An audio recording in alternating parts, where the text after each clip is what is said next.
in dealing with your in-laws, make 3 circles. Small circle, middle circle, big circle. What are you going to put in those circles? I'll tell you. You and your wife, you and husband have to decide. Well, you work it out, inshallah. It takes a few years actually to get everything into place. Maybe some people in the first few months.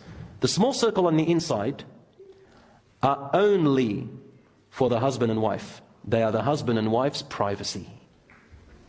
You do not say a single word about it to anyone else outside of you and your spouse. Not your mother, not your father, not your siblings, not your cousins, not your friends. This is your privacy. If you want a good household and you want love to increase between you and no problems, brothers and sisters, have your privacy. It's not shared anywhere, not even on social media. The second circle is the middle circle. That second circle is what you will share only with your family, with your parents, and maybe a little circle above, your siblings. Things that involve your family, meaning your parents and your siblings. Is that understood? You do not share it with anyone else. Finally, the large circle is what you share in public. Unfortunately, this day and age, you know the big circle? For many people now, that's become the middle circle through social media. Everything about their private affairs is on social media, ya ammi. Subhanallah. This is why divorce rates are on the rise. This is why conflict and people staying in a toxic marriage is on the rise.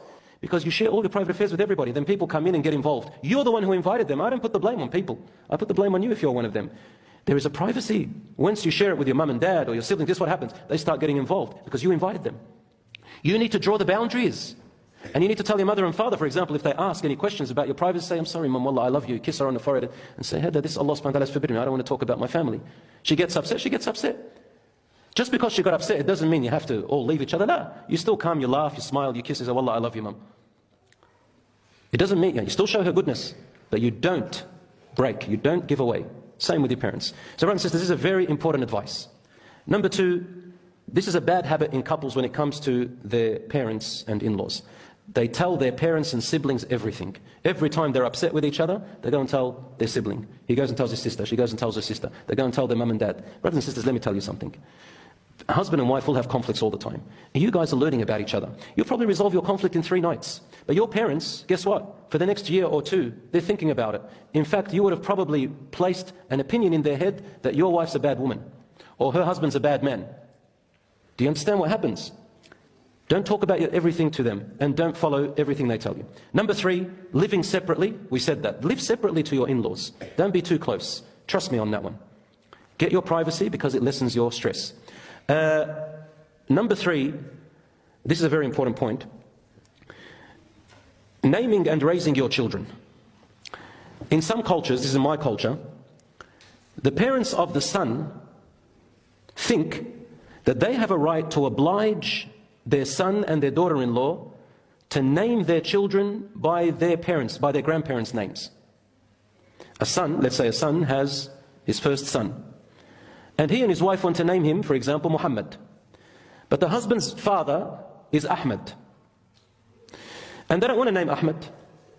So his parents come in and they make a big fight, big conflict, if he doesn't name after his father. I personally have seen many couples divorce and big wars, wallahi, because of this one problem. Where in the din does it say you have to name? Because you love them. Get this out of the way. Love is not shown by naming a child by your name. Love is with treatment.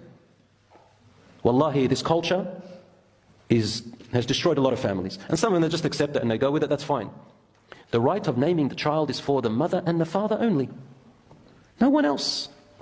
No one else. Wallahi, I know families, the mother, the grandmother or the grandfather, they told all of their son's siblings to cut him off and to hate his wife because he didn't name after his father.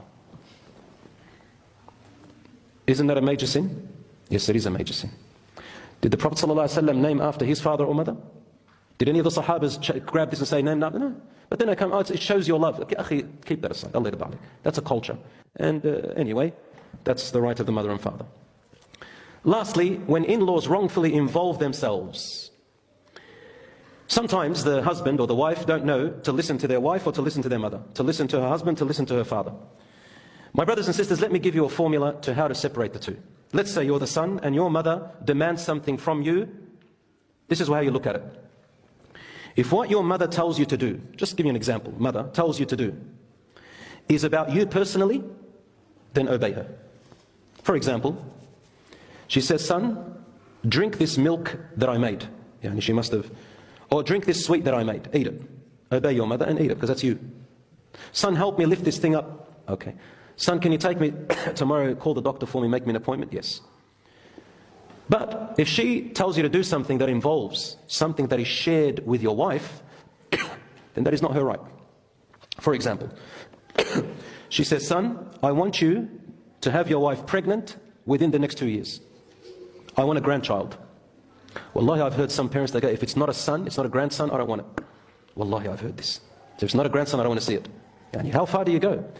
That is the right of the son and of the father, of the husband and wife. The mother has no right to do that. He doesn't obey her. Son, let's say the father says, your wife must dress in this way, or she can't come in.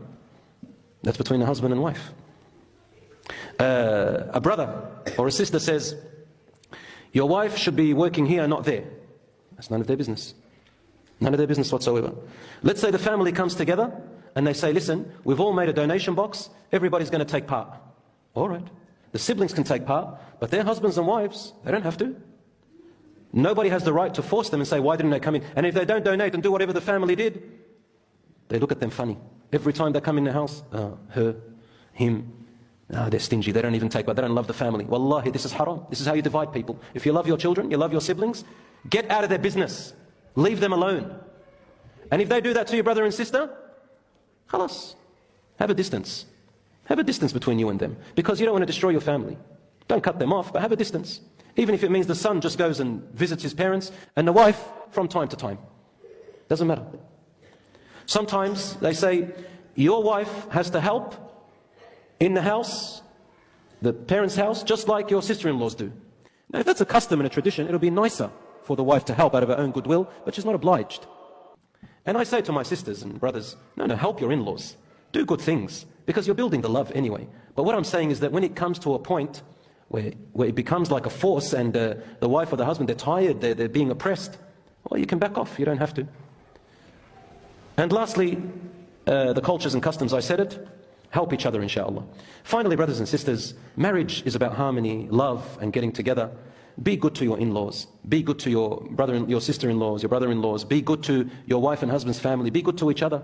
Do extra to what you can. If there's conflict, you and your wife, you and your husband sit down and talk about it. Say, how are we going to deal with my mother's jealousy? How are we going to deal with my father's stubbornness? How are we going to deal with my sister or my brother? The wife and husband can talk together and come to a mutual agreement. And for example, one last example, I know a couple, they lived back in Lebanon. They lived in the same apartment, the same building, and it's apartments, right? So the parents are at the bottom, and then the siblings are on top in each different apartment. So what happened was, every time the son would come in, he would go up to his wife first, because she's second floor. And his mother would be watching. He's back. He didn't come and say hi to me first. He loves his wife more than me. He had a jealous mother. I think this happens in our societies. So this wife of his, mashallah, she's smart, intelligent. That's the type of woman you should be looking for. A woman who has wisdom and clemency. She sat with her husband and said, listen, I can see what's happening. Let's come and work this out together. I know you love me. He says, well, I love you, but my mother says, I understand. Your mother has authority over you. I'm a mother too. Let's agree on this.